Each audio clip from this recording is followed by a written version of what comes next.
முன்னாடி போய் நின்றுப்பா. என்னை கவனிக்கிறீங்களா? ஆண்டவர் என்னை தொடணும், அவர் தொட்டா எனக்கு அற்புதம் நடக்கும். எனக்கு தெரியும். ஓ, குருடன் அவர் தொட்டார், அற்புதம் நடந்துச்சு. செவிட்டு காதுகள் அவர் தொட்டார், அற்புதம் நடந்துச்சு.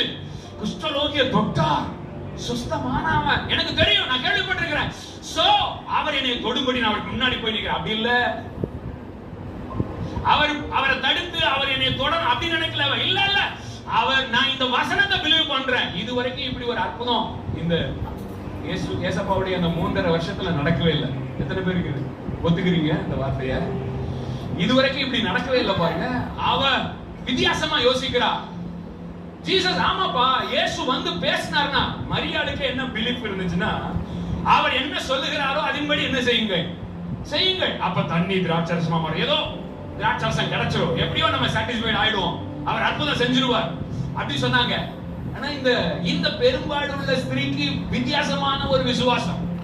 இதுவரைக்கும் இப்படி ஒரு அற்புதத்தை பார்த்ததில்லை, கேள்விப்பட்டதில்லை. பைபிள்லயே அப்படி நடக்கல. என்னை கவனிக்கிறேன், ஒரு அல்லேலூயா சொல்லுங்க பார்க்கலாம். பைபிள்லயே அப்படி நடக்கல.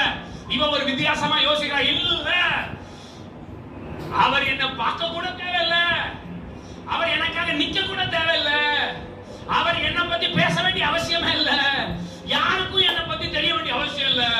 நான் அப்ப போறேன், தெரியாம அவரை தொட போறேன், அவருக்குள்ள இருக்கிற அந்த சுகமளிக்கிற வல்லமையை ரிசீவ் பண்ணிட்டு ஓடி வர போறேன். இந்த விசுவாசம் அவளை சுகமடைய செய்து விட்டது.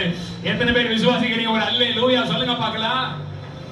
சர்ச்சுக்கு வரும்போது இப்படி ஆண்டவரிடத்துல இருந்து ரிசீவ் பண்ற மனநிலையோட நாம் தேவாலயத்தை, சமூகத்தை நாடுவோம்.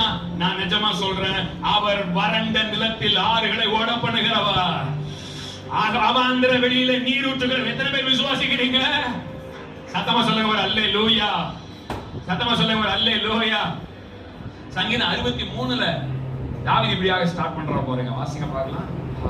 அதை சொல்லிட்டு திரும்ப இதுக்கு வருவோம். ரொம்ப முக்கியமான விஷயத்தை நான் உங்களோடு கூட பேசிக் கொண்டிருக்கிறேன் என்று விசுவாசிக்கிறேன்.